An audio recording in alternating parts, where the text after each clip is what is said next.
Hello বন্ধুরা, আজকে চলে এসেছি একটা নতুন রেসিপি নিয়ে।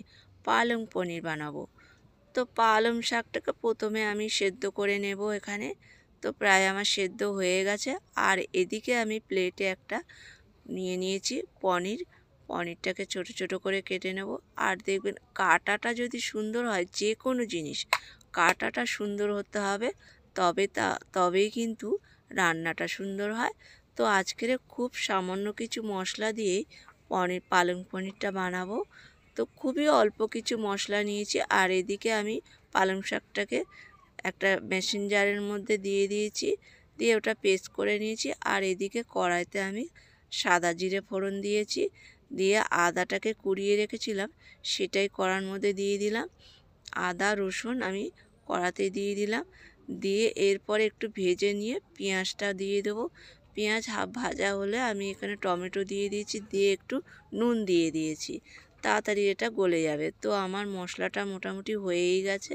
আর পনিরটা আমি ভাজিনি, পনিরটা ভাজবো না, কাঁচা পনিরই দিয়ে দেব, দিয়ে এই মশলার সঙ্গে আমি কষিয়ে নেব। তো একটু নাড়াচাড়া করে এটা এটা ঢেকে ঢেকে কষে নিতে হবে, কারণ আমি তো পনিরটা ভাজিনি। তো একটু না কষলে পনিরের থেকে গন্ধ বেরোবে। তো আমি মটরশুঁটি দিয়ে দিয়েছি, দিয়ে আবার এখানে ঢেকে আমি প্রায় 2-3 মিনিট ধরেই আমি এটা কষছি। আর এখানে দিয়ে দেব গোটা দারচিনি।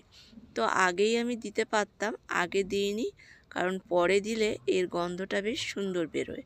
তো এখানে আমার প্রায় কষা হয়ে গেছে। এখানে যে পালং শাকের পেস্টটা করে রেখেছিলাম, কাঁচা লঙ্কা দিয়ে পালং শাকটা আমি পেস্ট করে নিয়েছিলাম, সেটাই এখন দিয়ে দিলাম পনিরে।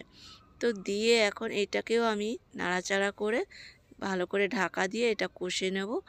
প্রায় এটাও 2-3 মিনিট ধরে আমি কষবো। দেখুন কষাটা আমার প্রায় হয়ে গেছে। তো এরপরে আমি একটু নুন দিয়ে দেবো, আর এখানে একটু চিনি দিয়ে দেবো।